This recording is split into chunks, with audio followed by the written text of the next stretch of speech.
Dana White's Contender Series 2022, week number 4. These are the full card predictions and the betting breakdown / weigh-in recap show. We're going to look at each of the matchups after seeing the fighters on the scales. Looking forward to this one. It's a good Contender Series card. Make sure you guys smash that like button. If you're new, subscribe to the channel, turn those post notifications on, and share the video as well. Let's start it off with the first fight of the night. Nazim Sadykhov taking on Ahmed Hassanzada. Tricky ass last name, but I think we got it with a solid flow there. As far as the matchup, I'm picking Nazim to get the win.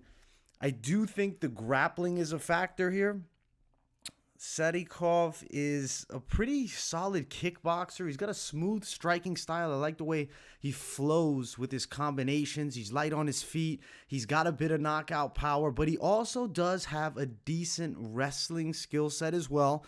When you look at Hassanzada, rangy kickboxer, Afghanistani fighter, country there going to hell. So he kind of needs this win more than anything to avoid ever having to, go back for maybe too long of a period. I don't know what his intentions are there. That doesn't matter. It's the fight game. Let's talk this fight. Nazim, to me, clearly better, should get the win. I feel for Ahmed as a fan, maybe deep down rooting for him, but I think he's mismatched here. I mean, yes, Hassanzada is pretty decent from the back. He will throw a lot of shots from there. His last fight, he fought a wrestler who controlled him from the top position, but didn't do anything.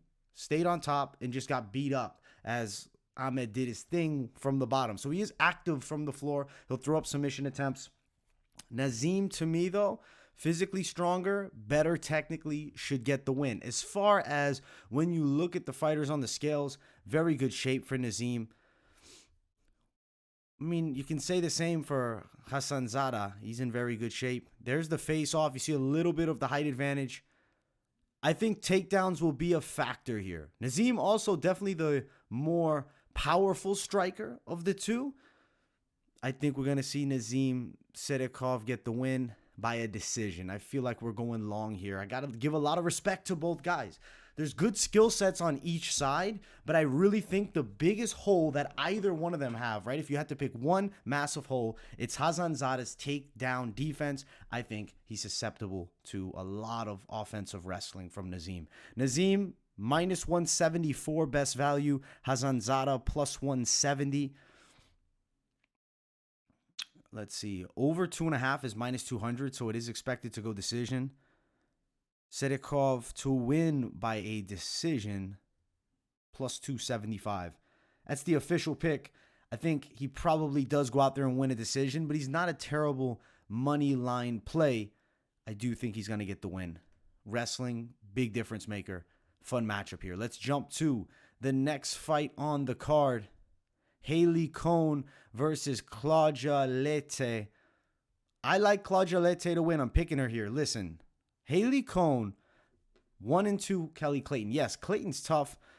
She's a good grappler who comes to fight, but she broke Cowan, in my opinion. It looked like Cowan didn't like the striking. She got dropped in the second round on the floor. She couldn't deal with a very active ground game. Cláudia Leite has a good jiu-jitsu game. She's solid with her grappling skills. She's a powerful striker. I think in this fight, she should get it done. I am not impressed with Cowan. I feel like they're giving her the push right now. She's got the look, I guess, that they can market. But actual fighting ability, recent loss to a 1 and 2 fighter is very concerning. 30 years old. Not saying that it's impossible for her to get into the UFC, but I don't think beating Cláudia Leite is all that likely for her. I mean, Thai style of striking Leite brings, pretty powerful, especially for the women's divisions at 35. Like, she's pretty well built and strong. I do think she brings good pressure wrestling, and I actually like her double leg takedown from the open mat, not even against the cage. She can shoot pretty well. Cowan, known for being physically strong and a decent wrestler in her own right, can definitely grind opponents against the cage. Southpaw stance, so she does have decent amount of success striking, but I'm not overly impressed. I mean, even you go to the wins. You look at the girl that she fought, Monica Frankel, last fight. This woman was like 38 years of age, definitely doing MMA part-time. You look at this win against Brittany Cloudy. Cloudy's a boxer. barely beats her. Split decision. Claudia Leite fights a 4-2 fighter, not terrible, 12-8, 0-6, that's bad. Like, obviously, it's not super high-level competition. You see one loss for her there on either side.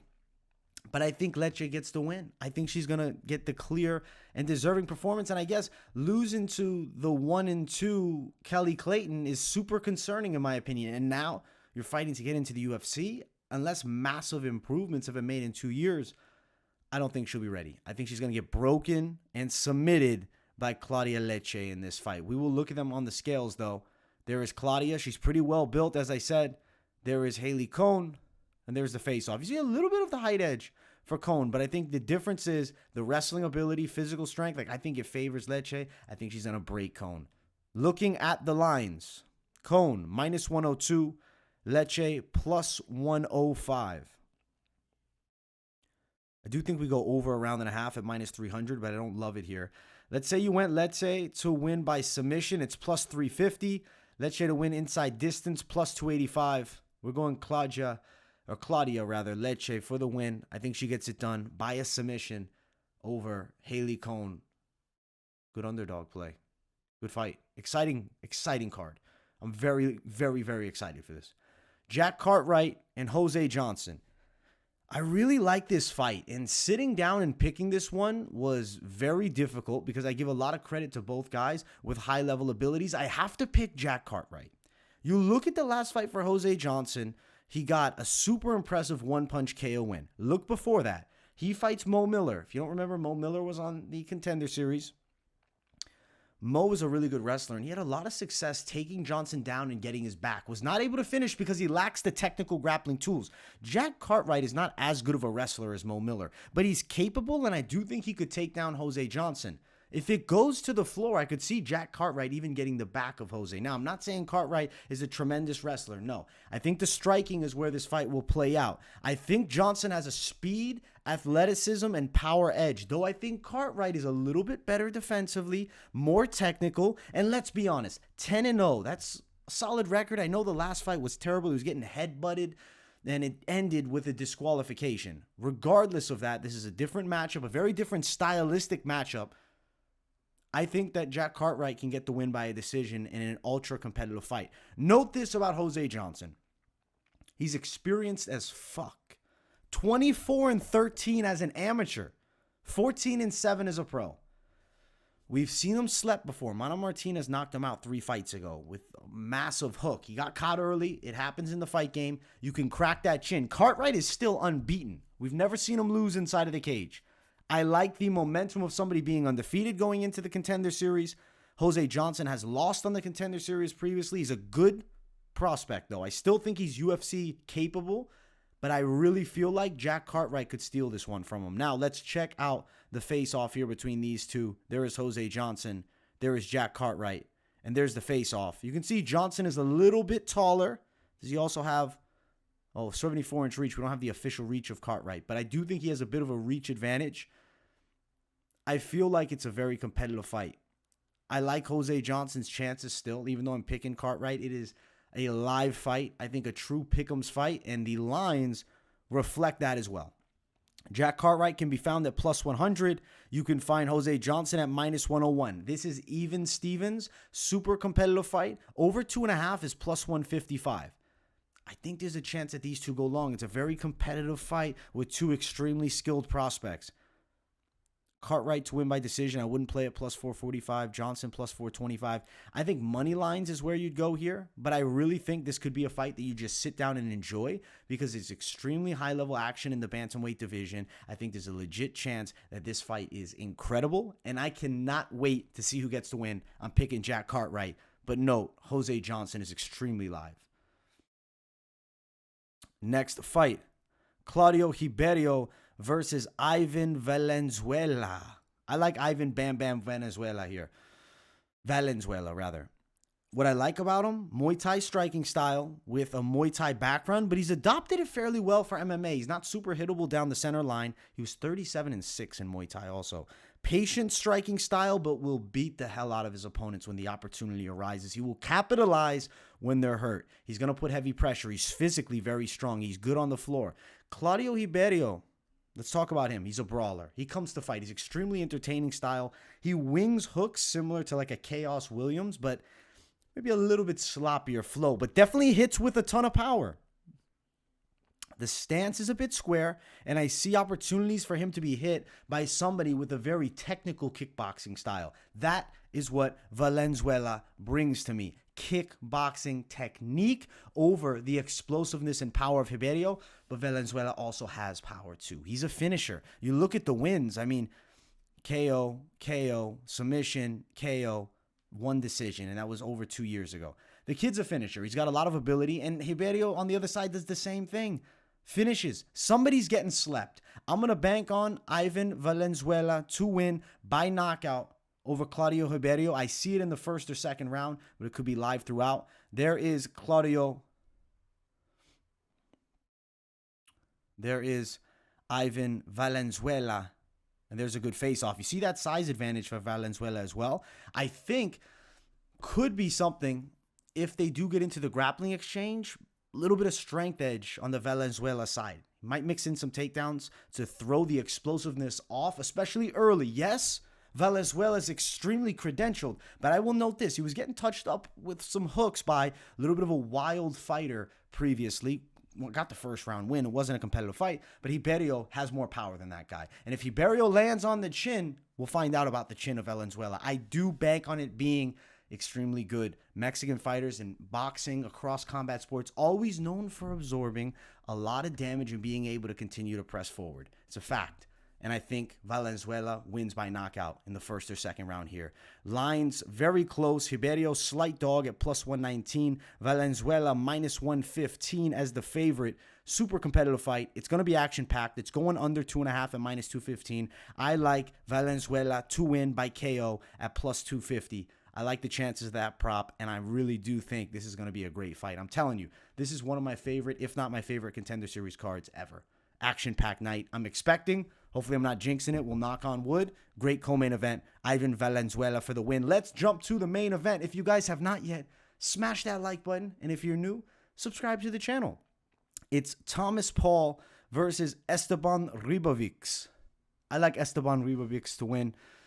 He's a pretty big favorite in this fight. Looking at the lines, I mean, minus 285 for Ribovics, plus 280 for Paull.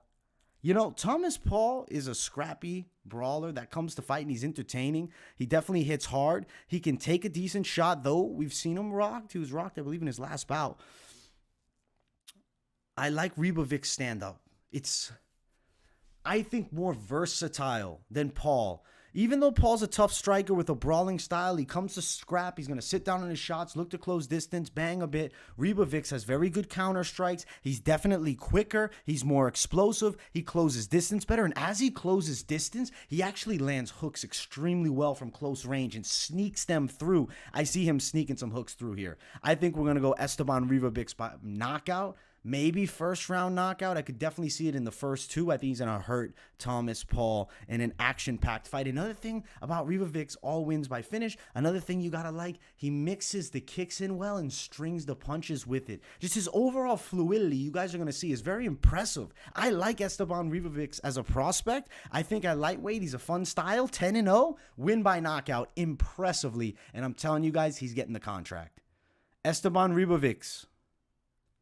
Thomas Paull. There's the face-off there. You see Ribovics has a little bit of a height advantage too. It's going to play so well to his game with the distance management, the closing of distance. He's knocking Thomas Paull unconscious. We'll look at the lines. Paull plus 280, as I already mentioned. Ribovics minus 285, but I wanted to dig into the props. Under 2.5 minus 350, over around 1.5 plus 160. This fight's not expected to go long. The under 1.5 is minus 195. Ribovics to win by KO, which is a very confident pick, is sitting at plus 115. Not great plus money, though, unfortunately, but I do really expect that to be the outcome in this fight. Probably first round. Ribovics' first round is plus 170. Not great. I like Ribovics with a fair amount of confidence. Esteban Ribovics to win the main event, knocking Thomas Paull out in what I really think could be a historic Contender Series night. Now, you're looking to have some parlay. Something to play that I like would be maybe Nazim Sadykhov. Mix that in with Iván Valenzuela and Esteban Ribovics. If you don't like Valenzuela, who's in a very difficult fight in that co-main, you could play Ribovics and just Sadykhov. I do think Nazim is a pretty high likelihood outcome. Same with Ribovics, and you get yourself a decent little play. But add in a little risk. You add in Iván Valenzuela, and if you want to play with fire a bit, I guess you could add in Cláudia Leite. Jack Cartwright, Jose Johnson, I really think is just super close. I want to sit down and just enjoy that one. I don't want to have anything on the line there. Great card for the Contender series. I think a historic one. Thank you guys so much for watching. Smash that like button if you're new, subscribe. Turn those post notifications on. Make sure to share the video as well. Let me know in the comments what you guys think of the picks. If you don't have anything to say, but just enjoy the content, drop a W in the chat to boost that algorithm as always. Much love, my people. Thank you all so much, and I will see you guys in the next one. Peace.